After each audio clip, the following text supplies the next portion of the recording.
الحمد للہ رب العالمین والصلاة والسلام علی سید الانبیاء والمرسلین اما بعد فاعوذ باللہ من الشیطان الرجیم بسم اللہ الرحمن الرحیم۔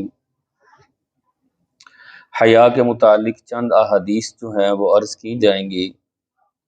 یاد رکھیں نبی کریم صلی اللہ تعالی علیہ وسلم نے ارشاد فرمایا کہ ہر دین کی کوئی نہ کوئی خصوصیت ہوتی ہے، اور دین اسلام کی جو خصوصیت ہے وہ حیا ہے، اور حیا ایک بڑا اہم معاملہ ہے کہ آج آپ دیکھیں غیر مسلم جو سب سے زیادہ وار کر رہا ہے وہ مسلمانوں کی حیا کو ختم کرنے کی کوشش کر رہا ہے۔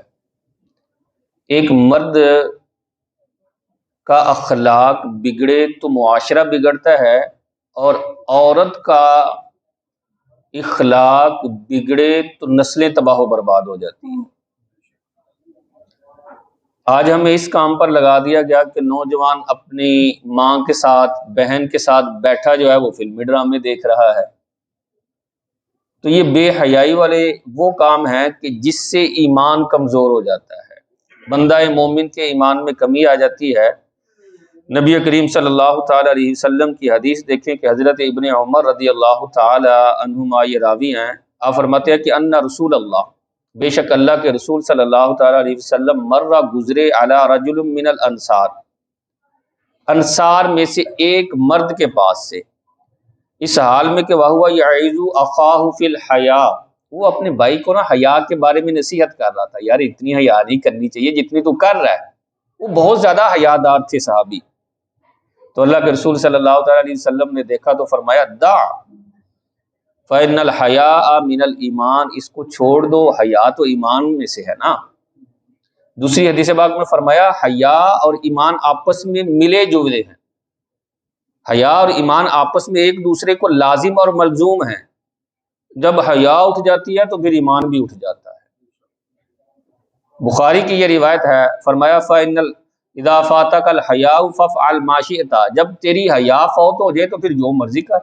بندہ جب بے حیا ہو جاتا ہے نا تو اس کے اندر بے باکی آ جاتی ہے، گناہوں پر دلیر ہو جاتا ہے، اور جب حیا دار ہوتا ہے تو پھر وہ گناہوں سے باز رہتا ہے، وہ کہتا ہے نہیں یار اللہ رسول کی بارگاہ میں حاضر ہونا ہے۔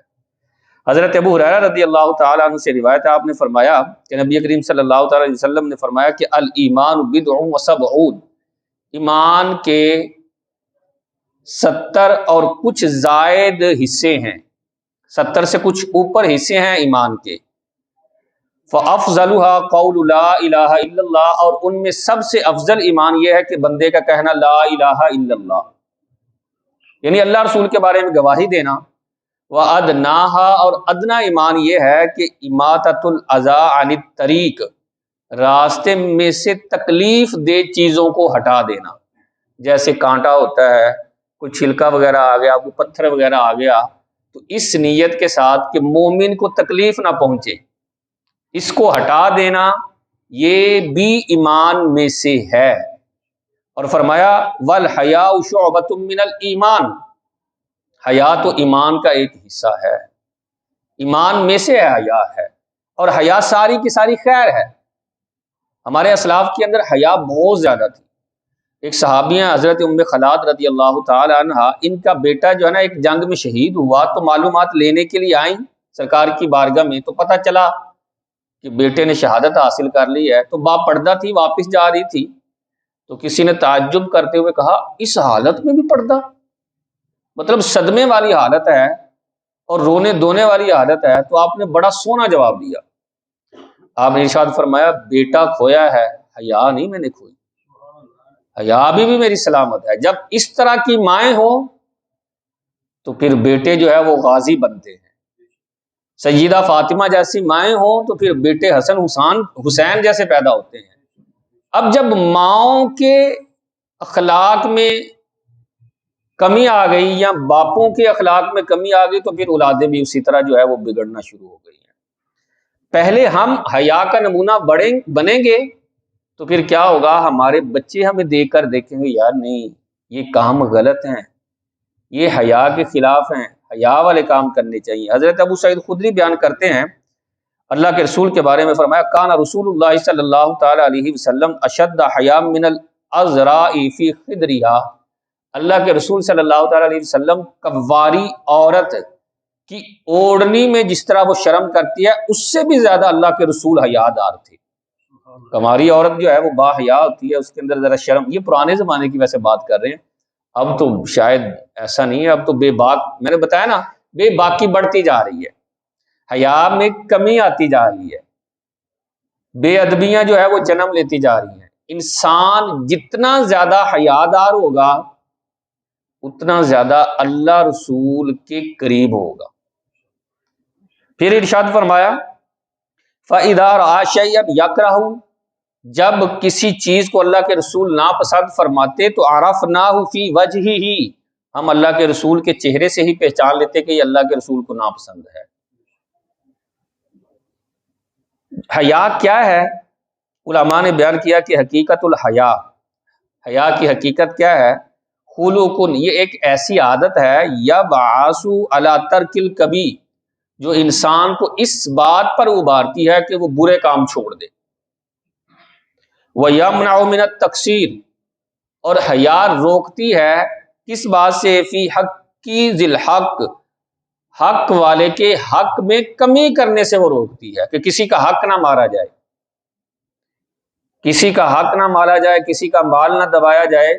یہ ساری چیزیں حیا اس بات کا تقاضا کرتی ہے۔ اور صوفیہ میں سے حضرت جنید بغدادی جو اس گروہ کے سردار ہیں، آپ صوفیت کے اعتبار سے حیا کی تعریف کرتے ہوئے ارشاد فرماتے ہیں حیا یہ ہے کہ الحیاء رؤیت الاعلی، بندہ جو ہے نعمتوں کی طرف دیکھے، اس کے اوپر اللہ تعالیٰ کے احسانات کتنے ہیں، ان احسانات کو دیکھے، اور ورؤیت التقصیر، اور پھر اپنی کمیوں کو بھی دیکھے، اپنی نافرمانیوں کو دیکھے کہ میں گناہ گار لیکن اس کے باوجود میرا مالک مجھے عطا فرما رہا ہے، میں نافرمان ہوں اس کے باوجود میں صحت سلامتی کے ساتھ ہوں، سوتا ہوں تو صحیح اٹھ جاتا ہوں، دیکھنے کے لیے آنکھیں عطا فرمائی ہیں، پکڑنے کے لیے ہاتھ، چلنے کے لیے پاؤں عطا فرمائے ہیں، میرے مالک کی کتنی مہربانیاں ہیں، لیکن اس کے باوجود میں نافرمان ہوں۔ تو فرمایا جب بندہ اس حالت میں غور کرتا ہے اللہ کی نعمتیں اور اپنی کمیوں کے بارے میں، تو فَيَتَوَلَّدُ بَيْنَهُمَا